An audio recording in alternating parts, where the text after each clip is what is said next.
Welcome to NSN news. నేను మీ బాలు సిరినేని.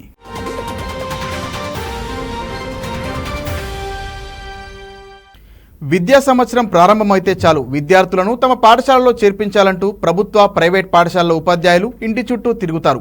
కానీ రాష్ట్ర వ్యాప్తంగా గుర్తింపు పొందిన ఆ ప్రభుత్వ పాఠశాల మాత్రం అందుకు భిన్నం. తల్లిదండ్రులే నేరుగా తమ పిల్లలను పాఠశాలలో చేర్పించేందుకు క్యూ కడుతున్నారు.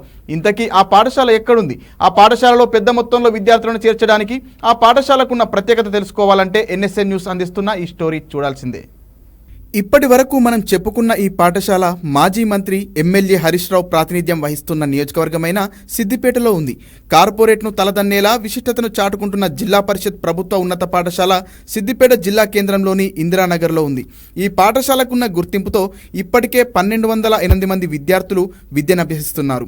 ప్రభుత్వ ప్రైవేట్ పాఠశాలలకు చెందిన ఉపాధ్యాయులు ఇంటింటికి తిరిగి మీ పిల్లలను మా పాఠశాలలో జాయిన్ చేయించాలని తల్లిదండ్రులను కోరుతుంటారు. కానీ ఇందిరానగర్ జిల్లా పరిషత్ ప్రభుత్వ ఉన్నత పాఠశాలలో సీన్ రివర్స్ గా మారింది. తల్లిదండ్రులే తమ పిల్లలను ప్రభుత్వ పాఠశాలలోనే చదివించాలని ప్రవేశాల కోసం ఈ పాఠశాలలకు క్యూ కడుతున్నారు. గతంలో ఈ పాఠశాలను మాజీ మంత్రి తన్నీరు హరీష్ రావు దత్తత తీసుకున్నారు. కార్పొరేట్ విద్యా సంస్థలకు దీటుగా విద్యాబోధన అందిస్తుండటంతో ప్రవేశాలకు డిమాండ్ పెరుగుతోంది.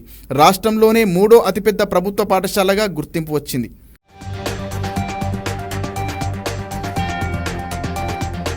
ఇందిరానగర్ ప్రభుత్వ పాఠశాలలో ఈ విద్యా సంవత్సరానికి గాను 6 నుంచి 10వ తరగతి వరకు ప్రవేశాలకు ఈ నెల 12వ తేదీ వరకు ఆన్లైన్ ద్వారా దరఖాస్తులు స్వీకరించారు. 6వ తరగతిలో 200 సీట్లు ఖాళీగా ఉండగా అదే పాఠశాల ప్రాంగణంలోని ప్రాథమిక పాఠశాల విద్యార్థులు 5వ తరగతి పూర్తి చేసి 6వ తరగతి ప్రవేశం కోసం 61 మంది వచ్చారు. ఇంకా 129 సీట్లను ఇతర పాఠశాలలకు చెందిన విద్యార్థులను ఎంపిక చేస్తారు. 6 నుంచి 10వ తరగతి వరకు 161 సీట్లు ఖాళీగా ఉండగా 630 మంది విద్యార్థులు దరఖాస్తు చేసుకున్నారు. దీంతో ప్రతిభ ఉన్న వారికి అవకాశం కల్పించాలనే ఉద్దేశంతో ఈ నెల 13న విద్యార్థులకు ప్రవేశ పరీక్ష నిర్వహించారు.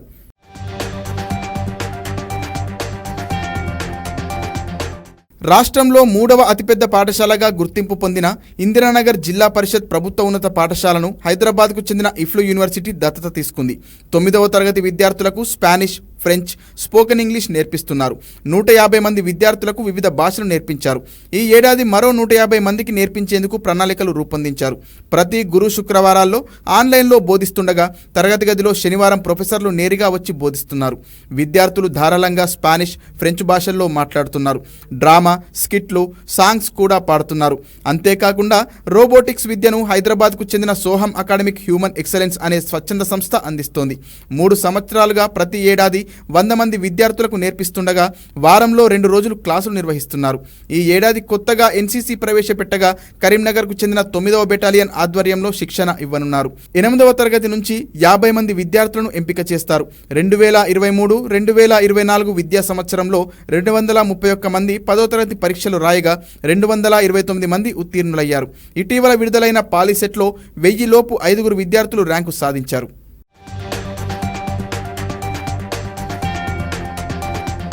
తిరుమల శ్రీవారిని కేంద్ర మంత్రి కుమారస్వామి దర్శించుకున్నారు. వేకోజామున స్వామివారి సుప్రభాత సేవలో సతీమణితో కలిసి ఆయన పాల్గొన్నారు. టీటీడీ అధికారులు ఆయనకు ఆలయ మర్యాదలతో స్వాగతం పలికి దర్శన ఏర్పాట్లు చేశారు. అనంతరం గర్భాలయంలో స్వామివారిని దర్శించుకున్న కేంద్ర మంత్రికి స్వామివారి తీర్థ ప్రసాదాలను అందజేశారు.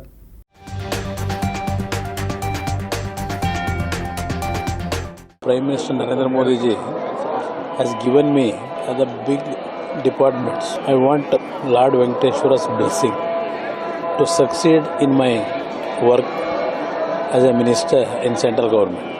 For that I came here, I prayed Lord Venkateshwara to give me a strength in my successful venture in future days. Not only my success, entire country. We have to come to the expectation of the Prime Minister and also for the development. For that actually I prayed God, Venkateshwara. రాష్ట్రంలో జిల్లా కేంద్రంతో పాటు 100 పడకల ఆసుపత్రికి blood bank ఉండేలా కృషి చేస్తామని రవాణా, బీసీ సంక్షేమ శాఖ మంత్రి పొన్నం ప్రభాకర్ అన్నారు. ప్రపంచ రక్తదాతల దినోత్సవం సందర్భంగా రెడ్ క్రాస్ సొసైటీ సహకారంతో రాజ్భవన్ కమ్యూనిటీ హాల్లో ఏర్పాటు చేసిన రక్తదాన శిబిరాన్ని మంత్రి ప్రారంభించారు. రక్తదానం చేసిన వారిని అభినందిస్తూ సర్టిఫికెట్లు అందజేశారు. రెడ్ క్రాస్ వాహనాలకు రవాణా శాఖ తరపున పన్ను మినహాయింపు ఇవ్వాలని మంత్రికి ప్రతినిధులు వినతి పత్రం ఇచ్చారు.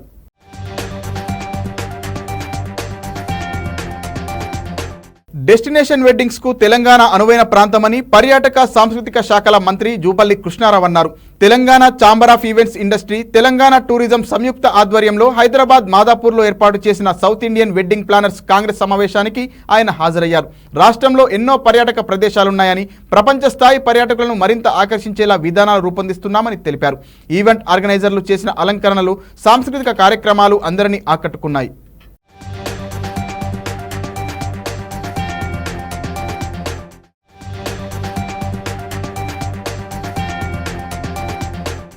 We want to create many such places shortly. Of course, we want you people to become planners. In India, usually a destination wedding can range from 20 lakhs to several crores. Goa is ranked first due to its sea beaches. Though we can't bring sea to Hyderabad, Telangana, but we have the same potential as Goa is having, except sea. All are available in Telangana. In lieu of sea, we are having largest stretch of ప్రజా ఫిర్యాదుల స్వీకరణ వ్యవస్థ స్పందన కార్యక్రమంలో AP ప్రభుత్వం ప్రక్షాళన చేపట్టింది. జిల్లా కలెక్టరేట్లలో ప్రతి సోమవారం స్పందన పేరిట ప్రజల నుంచి ఫిర్యాదులు స్వీకరిస్తున్నారు. ఈ వ్యవస్థ ప్రజలకు మరింత అందుబాటులో ఉండేలా మార్పులు చేసింది. ఇందులో భాగంగా స్పందన పేరు తొలగించి ప్రజా ఫిర్యాదుల పరిష్కార వ్యవస్థగా కొనసాగించాలని ఉత్తర్వులు జారీ చేసింది. ఇక నుంచి పబ్లిక్ గ్రీవెన్స్ రెడ్రెసల్ సిస్టమ్ పేరుతో ఫిర్యాదులు స్వీకరించాలని కలెక్టర్లకు ఆదేశాలు జారీ చేశారు. ప్రజా ఫిర్యాదుల పరిష్కార వ్యవస్థను తక్షణమే అమలు చేయాలన్నారు. దీనికి అత్యంత ప్రాధాన్యత ఇవ్వాలని ప్రభుత్వ ప్రధాన కార్యదర్శి నీరబ్ కుమార్ ఉత్తర్వుల్లో స్పష్టం చేశారు.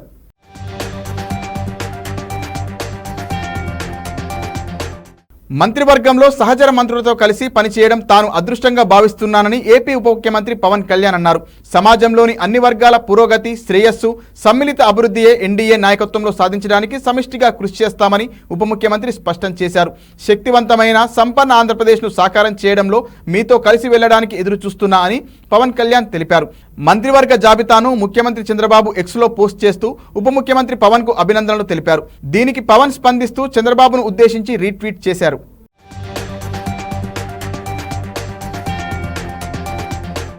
గొర్రెల పంపిణీ పథకంలో అక్రమాలు చోటు చేసుకున్నాయి. మనీ లాండరింగ్ నిరోధక చట్టం కింద విచారణ చేపట్టిన ఈడీకి అడిగిన సమాచారాన్ని ఇవ్వాలని రాష్ట్ర పశుసంవర్ధక శాఖ నిర్ణయించింది. ఈడీ కోరిన సమాచారాన్ని పంపించాలంటూ రాష్ట్ర గొర్రెలు మేకల అభివృద్ధి సహకార సమాఖ్య జిల్లాల కలెక్టర్లకు లేఖ రాసింది.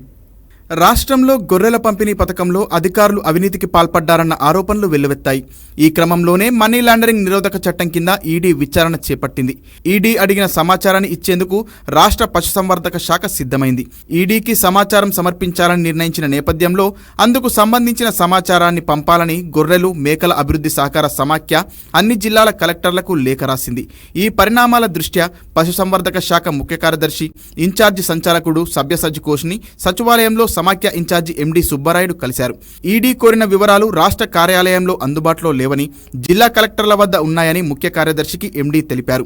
దీంతో అక్కడి నుంచి సమాచారం సేకరించి ఈడీకి ఇవ్వాలని నిర్ణయించారు. సమావేశం అనంతరం ముఖ్య కార్యదర్శి ఆదేశాల మేరకు సుబ్బారాయుడు అన్ని జిల్లాల కలెక్టర్లకు లేఖ రాశారు.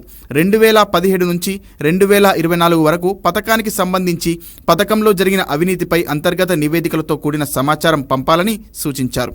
జిల్లాల నుంచి సమాచారం వచ్చాక సమాఖ్య ఎండీ కార్యాలయంలో వాటిని క్రోడీకరించి రాష్ట్ర ప్రభుత్వానికి, ఈడీకి సమగ్ర నివేదిక పంపించనున్నారు. ఈడీ అధికారులు విచారణ కోసం ఎండీ కార్యాలయానికి వస్తారన్న ప్రచారంతో కార్యాలయం ఆవరణలో హడావిడి నెలకొంది. ఈడీ అధికారులు ఎవరూ కూడా అక్కడికి రాకపోవడంతో సంబంధిత శాఖ అధికారులు ఊపిరి పీల్చుకున్నారు.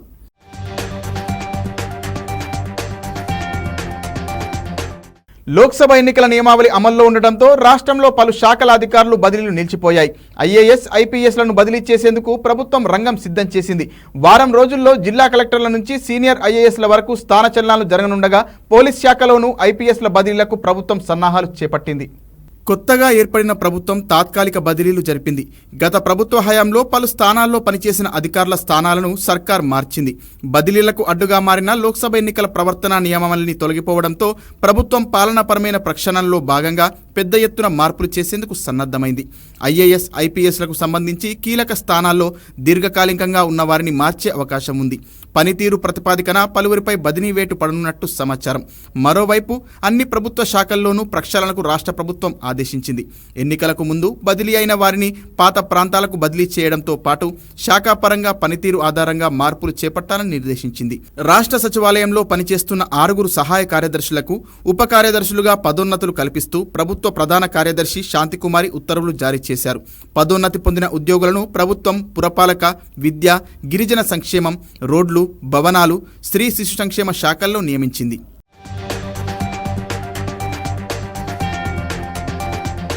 ఇక పశుసంవర్ధక శాఖలో శాఖాపరమైన పదోన్నతుల కమిటీ సమావేశం నిర్వహించింది. డైరెక్టర్ పోస్టులను పదోన్నతుల ద్వారా భర్తీ చేయనున్నట్లు నిర్ణయం తీసుకుంది. డైరెక్టర్, శాఖ ముఖ్య కార్యదర్శిగా సవ్యసాచి ఘోష్ ఇన్ఛార్జ్ బాధ్యతలు నిర్వహిస్తున్నారు. గొర్రెలు, మేకల అభివృద్ధి, సమాఖ్య ఎండి, పశుగణన అభివృద్ధి సంస్థ సీఈఓ పోస్టులకు ఇన్ఛార్జులుగా ఆ శాఖ అదనపు సంచాలకులు సుబ్బారాయుడు, మల్లేశ్వరి విధులు నిర్వహిస్తున్నారు. ఈ ఇద్దరికీ పదోన్నతులు కల్పించి డైరెక్టర్ల స్థాయిలో 3 పోస్టుల బాధ్యతలు అప్పగించనున్నారు.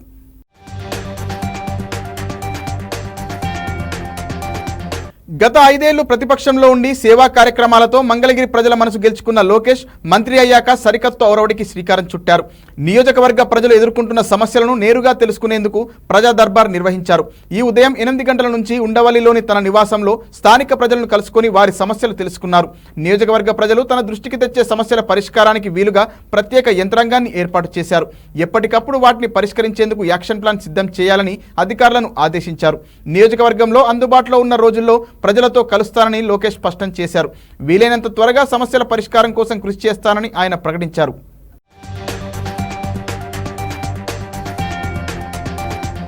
భద్రాచలంలోని శ్రీ సీతారామచంద్ర స్వామివారి ఆలయంలో భక్తుల రద్దీ కొనసాగుతోంది. వేసవి సెలవులు పూర్తయినప్పటికీ స్వామివారి దర్శనం కోసం భక్తులు ఆలయానికి అధిక సంఖ్యలో తరలివస్తున్నారు. ప్రధాన ఆలయంలోని లక్ష్మణ సమేత సీతారాములకు ఆలయ అర్చకులు బంగారు తులసి దళాలతో అర్చన చేశారు. తెల్లవారుజాము నుంచే భక్తులు అధిక సంఖ్యలో కదిలి రావడంతో పరిసరాలన్నీ కిటకిటలాడుతున్నాయి. వర్షం వల్ల అన్నదాన సత్రం చిత్తడిగా మారడంతో స్వామివారి దర్శనానికి వచ్చే భక్తులకు ప్యాకెట్ల ద్వారా అన్నప్రసాదం పంపిణీ చేస్తున్నట్లు అధికారులు తెలిపారు.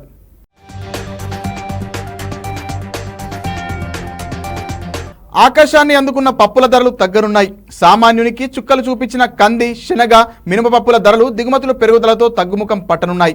వర్షపాతం, దిగుమతుల పెరుగుదలతో ధరలు కిందికి దిగిరానున్నాయని ప్రభుత్వం ప్రకటించింది. పప్పుల ధరల గురించి ఇక నుంచి ఆందోళన చెందాల్సిన అవసరం లేదని కేంద్ర వినియోగదారుల వ్యవహారాల కార్యదర్శి నిధి ఖరే తెలిపారు. ధరల పెరుగుదలనే హద్దుగా దూకుడు పెంచిన కంది, శనగ, మినపపప్పుల ధరలు వచ్చే నెల నుంచి తగ్గుతాయని కేంద్ర వినియోగదారుల వ్యవహారాల శాఖ తన ప్రకటనలో స్పష్టం చేసింది. పప్పుల దిగుమతులు వచ్చే నెల నుండి పెరగనున్నాయని, దేశీయ సరఫరాను పెంపొందించడానికి సహాయపడుతుందని కేంద్ర వినియోగదారుల వ్యవహారాల కార్యదర్శి నిధి ఖరే అన్నారు. గత 6 నెలల్లో కంది, శనగ, మినపపప్పుల ధరలు స్థిరంగా ఉన్నాయన్న ఆమె, కానీ వాటి ధరలు అధిక స్థాయిలో ఉన్నట్లు తెలిపారు. పెసర, ఎర్ర కంది పప్పుల ధరలు ఎక్కువగా పెరగలేదని అన్నారు. దేశీయ లభ్యతను పెంచి రిటైల్ ధరలను అదుపులో ఉంచడానికి ప్రభుత్వం అవసరమైన అన్ని చర్యలు తీసుకుంటుందని ఖరే స్పష్టం చేశారు. శనగపప్పు కిలో ₹60కి విక్రయించాలన్న ప్రభుత్వ పథకం సామాన్యులకు ఊరటనే ందని ఆమె పేర్కొన్నారు. ఈ నెల 13న శనగపప్పు కిలోకు 87.74, కంది 160.75, మినపపప్పు 126.67, పెసర 118.9, ఎర్ర కందిపప్పు కిలోకు ₹94.34గా ఉంది. వినియోగదారుల వ్యవహారాల విభాగం 550 ప్రధాన వినియోగ కేంద్రాల నుంచి రిటైల్ ధరలను సేకరిస్తోంది.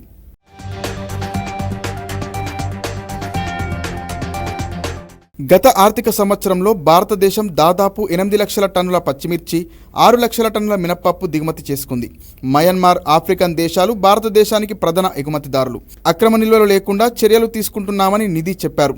దిగుమతుల కోసం దేశీయ రిటైలర్లు, హోల్సేలర్లు, పెద్ద రిటైల్ చైన్లు, గ్లోబల్ సప్లయర్లతో తమ డిపార్ట్మెంట్ నిరంతరం మాట్లాడుతోందని సెక్రటరీ చెప్పారు. 2023-24 పంట సంవత్సరంలో కంది ఉత్పత్తి 33.85 లక్షల టన్నులు కాగా వినియోగాన్ని 44 నుంచి 45 లక్షల టన్నులుగా అంచనా వేశారు. శనగ ఉత్పత్తి 115.76 లక్షల టన్నులు కాగా డిమాండ్ 119 లక్షల టన్నులు ఉంది. మినపప్పు ఉత్పత్తి 23 లక్షల టన్నులు కాగా వినియోగం 33 లక్షల టన్నులుగా అంచనా వేశారు. డిమాండ్, సరఫరా మధ్య అంతరాన్ని దిగుమతుల ద్వారా పూడ్చుతున్నామన్న ఆమె, కురిసే మంచి వర్షాల కారణంగా కూరగాయల ధరలు తగ్గుతాయని నిధి ఖరే పేర్కొన్నారు.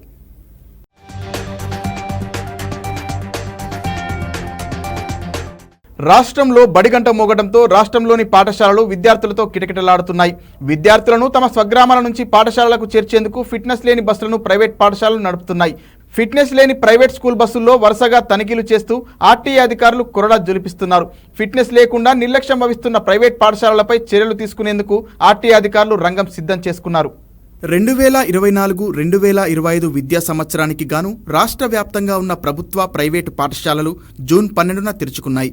అయితే ప్రైవేటు పాఠశాలల నిర్వాహకులు విద్యార్థులను గమ్యస్థానాలకు చేర్చేందుకు కాలం చెల్లిన బస్సులు నడుపుతూ నిత్యం విద్యార్థులు ప్రమాదాలకు కారకులవుతున్నారు. ఈ క్రమంలోనే కాలం చెల్లిన బస్సులు రోడ్లపై తిరగకుండా ఉండేందుకు ఆర్టీఏ అధికారులు తనిఖీలు చేస్తున్నారు. గత 3 రోజులుగా రంగారెడ్డి జిల్లాలో పాఠశాల బస్సులపై రవాణా శాఖ అధికారులు దాడులు కొనసాగుతున్నాయి. రాజేంద్రనగర్, మియాపూర్, ఇబ్రహీంపట్నం, మేడ్చల్, ఉప్పల్లో అధికారుల బృందాలు తనిఖీలు చేస్తున్నాయి. విద్యార్థులను రవాణా చేసే స్కూల్ బస్సులపై రవాణా శాఖ సీరియస్గా వ్యవహరిస్తోంది. పాఠశాల యజమానులకు ఆర్టీఏ చెమటలు పట్టిస్తున్నప్పటికీ పాఠశాల నిర్వాహకులు మాత్రం నిమ్మకు నీరెత్తినట్టు వ్యవహరిస్తున్నారు. నిబంధనలకు విరుద్ధంగా ఏ పాఠశాల బస్సు తిరిగినా తక్షణమే సీజ్ చేస్తున్నారు. ఇక రంగారెడ్డి జిల్లా వ్యాప్తంగా ఇప్పటి వరకు 150 బస్సులపై ఆర్టీఏ అధికారులు కేసులు నమోదు చేశారు.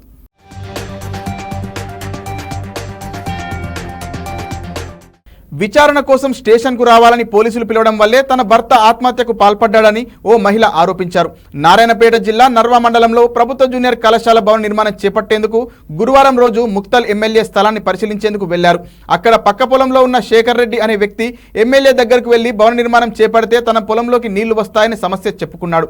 అనంతరం శేఖర్ రెడ్డిని తన భార్య ఇంటికి తీసుకెళ్లింది. కాసేపటికి శేఖర్ రెడ్డి ఇంటికి వెళ్లిన కానిస్టేబుల్ పోలీస్ స్టేషన్కు రావాల్సిందిగా చెప్పాడు.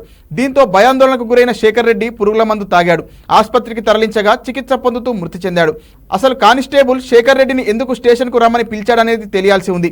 మరోవైపు ఈ ఘటనపై సమగ్ర విచారణ చేపట్టాలని మహబూబ్ నగర్ ఎంపీ డీకే అరుణ డిమాండ్ చేశారు. వాస్తవాలు నిగ్గు తేల్చి మృతుడి కుటుంబానికి న్యాయం జరిగేలా చూడాలన్నారు. బాధిత కుటుంబానికి అండగా నిలబడతామని హామీ ఇచ్చారు.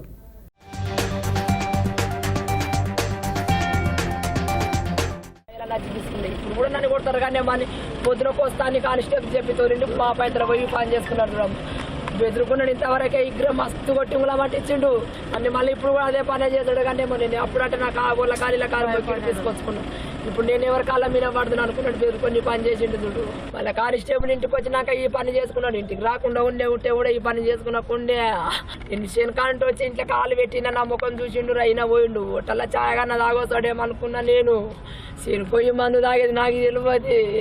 టీఎన్జీఓలు హైదరాబాద్లో నిర్వహించిన విజయోత్సవ ర్యాలీలో ఉద్యోగులు పెద్ద ఎత్తున పాల్గొన్నారు. టీఎన్జీఓ కేంద్ర సంఘం అధ్యక్షుడు మారం జగదీశ్వర ప్రధాన కార్యదర్శిగా నూతనంగా ఎన్నికైన ముజీబ్లు అమరవీరుల స్తూపానికి నివాళులర్పించారు. త్వరలో సీఎం రేవంత్ రెడ్డిని కలిసి ఉద్యోగుల సమస్యల పరిష్కారానికి కృషి చేస్తామని వారు వెల్లడించారు. రాష్ట్ర ప్రభుత్వ ఖజానాను కొల్లగొట్టిన వారిపై చర్యలు తీసుకోవాలని, తమపై రాజకీయ పార్టీల ముద్ర వేయొద్దని హితవు పలికారు.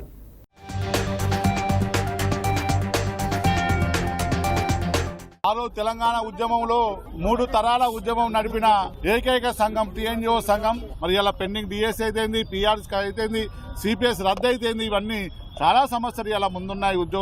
ఉద్యోగుల సమస్యలు పరిష్కరించే మార్గంలో ఆ అమరవీరుల స్ఫూర్తిని కొనసాగించుకుంటూ మరొక ఉద్యమానికి నాంది పలుకుతూ ప్రభుత్వానికి సపోర్ట్గా ఉంటూ మరి మా హక్కుల సాధనలో పోరాడి సాధిస్తామని మీ అందరికీ తెలియజేస్తున్నాం. సార్ మావి చిన్న బతుకులు సార్. ఒక ఇంక్రిమెంట్ వస్తే అర్ధ కిలో మిఠాయి తీసుకుపోయే బతుకులు సార్ మావి. అట్లాంటి బతుకుల మీద ఈరోజు కొంతమంది ఆజమాయిష్ చేసే ప్రయత్నం చేస్తూ ఉన్నారు. మధ్యలో కొద్దిగా ఇబ్బంది పడ్డ మాట వాస్తవం. కొంతమంది సంఘాన్ని అబాస్పాలు చేసే ప్రయత్నం చేసిండ్రు, కొంతమంది పైరవీలు చేసిండ్రు.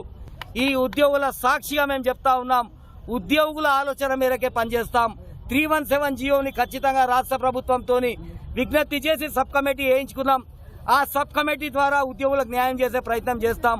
పెండింగ్ బిల్లులను క్లియర్ చేసే ప్రయత్నం చేస్తాం. రావాల్సిన డిఎల్ ఇప్పించే ప్రయత్నం చేస్తాం.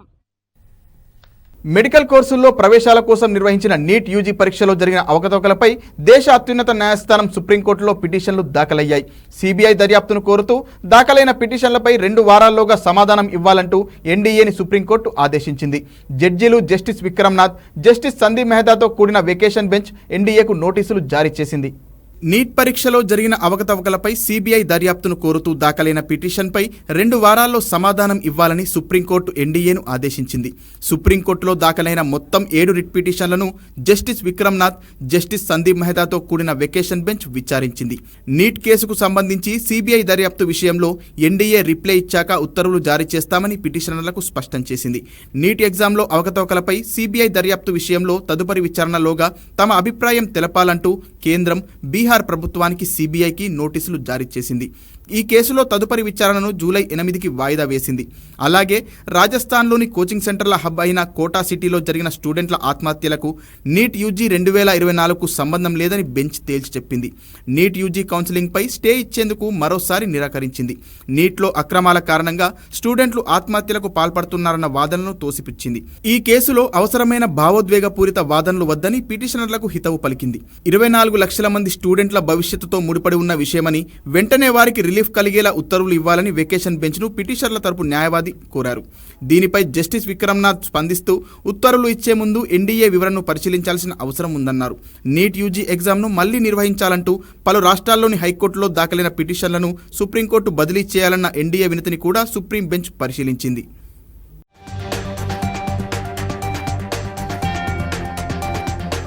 చిత్తూరు జిల్లా పూతలపట్టు మండలం పక్కలగుట్టలో ఎన్నో ఏళ్లుగా ఉన్న నీటి సమస్యను టీడీపీ ఎమ్మెల్యే మురళీమోహన్ పరిష్కరించారు. ఆ గ్రామ ప్రజలకు 15 రోజులకు ఒకసారి తాగునీరు వస్తుందని తెలుసుకున్న ఎమ్మెల్యే అధికారులతో కలిసి పక్కలగుట్టకు వెళ్లి అక్కడ పరిస్థితులను పరిశీలించారు.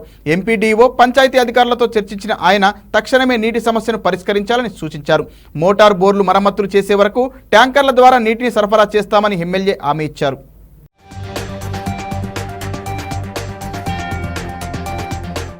ఏదైతే గ్రామాల్లో హామీ ఇచ్చామో అవన్నీ పరిష్కరించుకుంటూ వెళ్దామనే ఆలోచనతో ఉన్నాం. పాకాల కుట్టలో దాదాపుగా 60 కుటుంబాలు ఇక్కడ జీవిస్తున్నారు. అయితే అక్కడ గత కొన్నేళ్లుగా 15-20 రోజులకు ఒకసారి నీళ్లు ఇస్తున్నారు, తాగే నీళ్లు అని చెప్పి మా దృష్టికి తీసుకురావడం జరిగింది. ఇమీడియట్ గా ఎంపీడీఓ గారిని, ఇక్కడ ఉన్నటువంటి పంచాయతీ అధికారులని, ఆర్డబ్ల్యూఎస్ అధికారులందరూ కూడా పిలిపించడం జరిగింది. వాటన్నిటిని కూడా సాయంత్రం లోపల రిజాల్వ్ చేయమన్నాం. గౌరవ ఎంపీడీఓ గారు దాని పట్ల బాధ్యత తీసుకున్నారు. ఈ రోజు నుంచి ప్రతిరోజు రెగ్యులర్ వాటర్ పంపింగ్ ప్రాసెస్ జరిగేంత వరకు అవసరమైతే ట్యాంకర్ల ద్వారానైనా వారికి సప్లై చేస్తామన్నారు. నీరు మనిషికి ప్రాణం. నేను ప్రమాణ స్వీకారం చేయకముందే వాళ్ళ సమస్య పరిష్కారం అవడం చాలా సంతోషం. టీటీడీ నూతన ఈవోగా ఐఏఎస్ అధికారి శ్యామలరావును ఏపీ ప్రభుత్వం నియమించింది. ఈ మేరకు ప్రభుత్వ ప్రధాన కార్యదర్శి నీరబ్ కుమార్ ప్రసాద్ ఉత్తర్వులు జారీ చేశారు. ఉన్నత విద్యాశాఖ ప్రిన్సిపల్ సెక్రటరీ విధులు నిర్వహిస్తున్న తనను టీటీడీ నూతన ఈవోగా నియమించడం పట్ల శ్యామలరావు హర్షం వ్యక్తం చేశారు.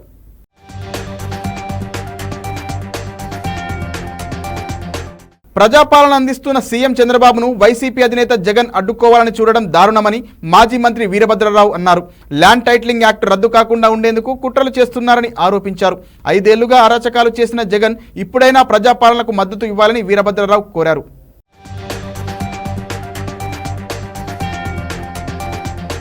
అధికారంలో లేకపోయినా దౌర్జన్యం చేసి ప్రజల ఆస్తుల్ని మళ్ళీ మనం కబ్జా చేద్దాము అనేటువంటి అభిప్రాయంతో చట్టం తాలూకు రద్దుని వ్యతిరేకించాల్సిందిగా శాసనమండలి సభ్యులకు నిన్న హితోపదేశం చేయడం చూస్తే ఆయనలో ఏ విధమైనటువంటి మార్పు కూడా రాలేదు, రాబోదు. ఎవరైనా ఓడిపోయినటువంటి వారు తాను ఎందుకు ఓడిపోయారు, తనని ఎందుకు ప్రజలు ఓడించారన్నది సమీక్ష చేసుకుంటారు. ఆ సమీక్ష అతను చేసుకోదలుచుకోలేదు. ఇంకా అహంకారంతో తను ఓడించినటువంటి రాష్ట్ర ప్రజలపై కక్ష సాధింపు చర్యలు ఓటమి పొందిన తర్వాత కూడా తీసుకోవడానికి సిద్ధంగా ఉన్నాడు. పైగా అందరికీ చెప్తాడు, ఈవేళ ప్రతిపక్ష హోదా నాకు ఇవ్వకపోవచ్చు అంటున్నాడు. చదువు రానటువంటి వాడు కూడా ఆ మాట అండు. ఈవేళ అతను 10 సీట్లు వచ్చి ప్రతిపక్ష హోదా ఆశిస్తున్నాడంటే ఎంత మూర్ఖత్వమో మనకు అర్థమవుతుంది. ఈవేళ తన మీద ఉన్నటువంటి వ్యతిరేకతను కప్పిపుచ్చుకోవడానికి ఏదో జరిగిపోయింది, ఏదో మోసం జరిగిపోయిందని మరి చెప్పడం అనేటువంటిది, అలాగే ప్రజలను తప్పుతో పట్టించడం అనేటువంటిది సరైనటువంటి విధానం కాదు. ఆయన మనిషి మారాల్సినటువంటి అవసరం ఉంది. మారి ప్రభుత్వం చేసే పనులన్నిటికీ కూడా ఆయన సమర్థించకపోయినా దాన్ని వ్యతిరేకించేటువంటి విధానానికి స్వస్తి పలకాలి. G7 శిఖరాగ్ర సదస్సు జరుగుతున్న వేళ ఇటలీ పార్లమెంట్లో ఉద్రిక్తత పరిస్థితులు నెలకొన్నాయి. ప్రాంతీయ స్వయం ప్రతిపత్తిని విస్తరించే బిల్లు విషయంలో దిగువ సభలో అధికార విపక్ష చట్టసభ్యులు ఒకరిపై ఒకరు దాడులు చేసుకున్నారు. ఈ దాడిలో ప్రతిపక్ష నేతకు గాయాలు కాగా ఆయన్ని ఆసుపత్రికి తీసుకెళ్లినట్లు ఆ దేశ మీడియా పేర్కొంది. ఇటలీలోని కొన్ని ప్రాంతాలకు స్వయం ప్రతిపత్తిని ఇవ్వడానికి అక్కడి అధికార పార్టీ పార్లమెంట్లో బిల్లును ప్రవేశపెట్టింది. ఆ బిల్లు ఇటలీలోని ఉత్తర దక్షిణ ప్రాంతాల మధ్య విభజనను మరింత పెంచుతుందని విపక్షాలు వ్యతిరేకించాయి. ఈ క్రమంలోనే సభలో ఒక్కసారిగా ఉద్రిక్తత పరిస్థితి నెలకొంది. చట్టసభ్యులు మధ్య వాగ్వాదం, తోపులాటలు జరిగాయి. ఒకరిపై ఒకరు దాడులు చేసుకున్నారు.